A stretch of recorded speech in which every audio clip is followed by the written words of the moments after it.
If you are looking for a way to dip your toes into frugality, loud budgeting might be an option for you. The new trend. The new trend, a trend we actually agree with. Right. I'm Julia. And I'm Aaron. We're a small family, homestead family in rural Southwest Virginia that work every single day to reduce our dependencies on outside sources, merging homesteading and frugality. And I am in love with this new trend, and we're about to talk about loud budgeting. But before we get started, we would really appreciate it if you hit the like button and subscribe to our channel. So, loud budgeting. New trend. New like top trend. Top trend, Gen Z. I'm like surprised. But Gen Z kind of pushes boundaries. Right. They do. And this is what I'm okay with them pushing. Push it harder. Push it harder. We are so for this. So loud budgeting, in our opinion, is very simple and very basic. You're just open budgeting. You are telling people, hey, I'm on a budget. Sorry. You're explaining your finances to somebody else. And this is a bit taboo. It is. We don't talk about money anymore. That is extremely true. We don't. We were told you never heard conversations about salary. Salary talk is extremely off limits of salary talk. You don't talk about how you spend your money. People see it, but you don't talk about how much you're saving. You don't talk about budget. You never hear the word budget. So when people are trying to live below their means, sometimes it looks like they're nuts because they're like, I'm living within a budget. Most people do not budget. Most people do not budget. I did not realize how few people budgeted until I started watching talk shows on YouTube, and I'm like, how do you survive? Because I feel like we live in an island. Yeah. Whenever I'm watching this, I know a lot of people do, but if you have a struggle, you're like, I'm peer pressure, trying to keep up with the Joneses, I really feel like loud budgeting is a really good gateway tool for you to use to kind of help. So let's get started. We have a few reasons why you should embrace this trend. We think it's wonderful. We've been open loud budgeting for years. Yes, because we say, sorry, that's not in the budget to do this right now. And I think that is your best answer for anything. If you don't want to do it, you don't have to say I don't have the money. I'm sorry, it's not in the budget. There's nothing wrong with that. Nothing wrong. Now, you're going to get some looks. You're going to get some looks. So you better be prepared. You better firm up that backbone a bit. So, number one reason we think you should do this is you dictating how you are going to spend your money. You're making that choice. Right. It's not someone else. It's not someone influencing you. Right. It is all you. Oh no, I don't need this new hot pink Stanley cup. I already have a pink one or purple one. Why do I need the pink one? Because it's on trend. Or I don't need this new dress. I'd rather put that money towards student loan payments, towards our credit card payments, all of these other things, towards a down payment on a house. Yeah. These are all good things, good goals to have. Or even just, I would rather not spend that money. Yeah. There's nothing wrong with that. So you are dictating, and it's starting to build that tool. Now, you might not have a huge, big goals of getting 100% debt-free like Aaron and I did, and that's okay. But it starts building that frugality muscle. And that's what frugality is. You telling your money how it's going to work for you. We told our money we want to be out of debt. Right. So we got out of debt. And this kind of helps you avoid peer pressure too. Like the Stanley Cups, all these other trendy things that just kind of blow up. And there was a little bit when we were, younger. Man, it is. Well, that's because the internet Social media wasn't around. You had like 20-second commercials for something to blow up and go crazy. Yes. Not this bombard of, I mentioned Stanley Cups, and now it's going to be all over my phone. It probably will be. It probably will be. So, the other reason you should embrace loud budgeting is you're actually budgeting. Right. I mean, you can't just use it as an excuse to get out of things. You actually do need to budget as well. A budgeting is a wonderful tool. It is the tool we use to get out of debt. It's the main map, the outline for how we spend our money. Yeah. And you need that. You need the roadmap, the guide, the guardrail, as we like to call it. Mm-hmm. And, you're building that muscle.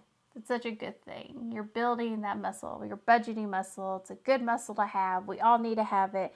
And just putting that into place helps. Now, we're not telling you can't do all the things you want to do. But you need to do it within your budget. Do it in your budget. Live below your means. Yep. It's the key. Everybody asks how we do it. How did you do it? How did you get here? And it's so silly, silly simple. We just stuck to our budget. And we live below our means. Yep. That's it. Set limits on your spending. I'm only going to spend this much on going out to eat. Now, here is where delayed gratification and self-control come into play. And again, these are muscles that, we kind of had to have as kids growing up, but as we've gotten older and now we don't have to have that delayed gratification muscle. We don't have to have control of our spending because we have credit cards. We have add to cart, ship, it's already got my credit card information saved. All this is already there. So we don't have to have that muscle built. So relearning that muscle, deleting your credit cards off of those websites, deleting those websites for a time. These are all good things. Delayed gratification. Embrace it. It's okay. Definitely. I feel like I'm saying that a lot. It is building really good habits. It is because, it's not built into everybody anymore like it used to. Well, no, and it goes away. Right. Habits, you can break a habit. Right. So allow budgeting, a habit that, can bring about budgeting into your life again. Or for the first time. No, don't get DoorDash. Go out to eat, pick up your food. Save that extra. If you're going to go out to eat. Well, most places, it might save you money. Well, I know the few times I used DoorDash when I was taking to office, there was like a $10 charge. Yep. And I was right there at it. I should have just went and gotten it, but I was working. It helps you to set goals. And this is so important. Goal setting is something that you need to do regularly, whether it's at the first of the year, throughout the year, like we do, look every few months and be like, okay, what's our new goals? Do we need to pivot? Right, exactly. If nothing else, do it with the yearly January trend of setting goals. Or in December. We always do December. We do, so we prepare for January the 1st. We kind of know what we're going to do, how we're going to roll into the next year to start prepping prepping everything. We know what our budget is for the next year by November. We typically tend to start all of that before the year happens. But your money needs to have a purpose and a goal. What are you using that extra money for? It just helps you and helps you to stick to a budget. Especially the SLAB budget, because now you're telling people, you're like, listen, I am on a budget. I can't do this, and I'm not going to do this. I can't do this. This does not align with my goals. I know you're getting married. But I'm not going to spend $10,000 on your wedding. On your destination wedding. Yeah.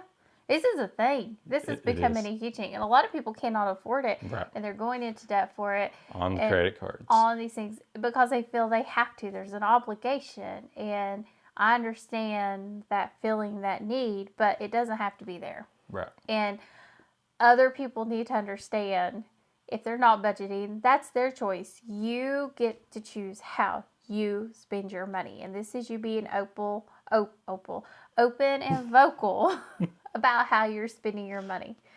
I am going to spend my money how I see fit. My goal is to pay off my student loan this year. Yep. That's where I'm going to put my money. I'm sorry. I love you. I would love to be there, but I can't. Exactly. Give those type of reasons. Open budgeting right there. And the last one is... Well, it's not really a tip. It's just... People's going to think you're crazy. People are going to think you're crazy. We've always gotten those looks. We have, and it's because the way we always talk about our budget. How we save money, and people are like, "Well, are you okay? Everything okay?" We've been mistaken for, yeah, it's just been a bit crazy. So you just have to kind of build your backbone and stick to your guns. Be like, I'm okay, but this is my new way of life. Yep.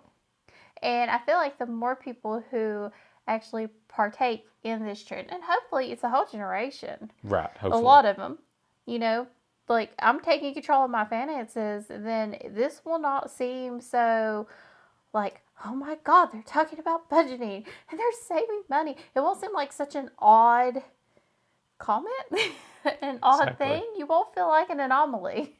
Like, well, that's weird. They're debt free. Yeah. You won't feel, it won't be the weird thing. The weird thing will be being in debt. Very true. Hopefully, fingers crossed. Now you still have your doomsday spenders, and that's totally other trend. Do not jump on that trend. Stay away from that trend. That one's a bit crazy.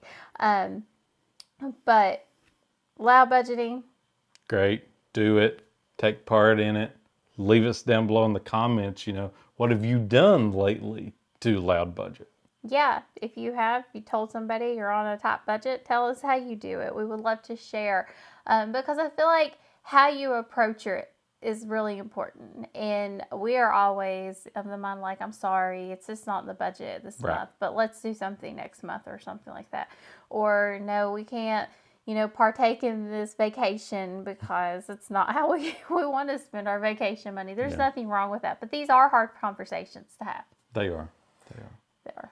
But if you got any comments, questions, anything you want to hear in a future episode, make sure to leave that below or send it to thecannycouple@yahoo.com, and make sure to go over and check out our link tree, which has all of our other content.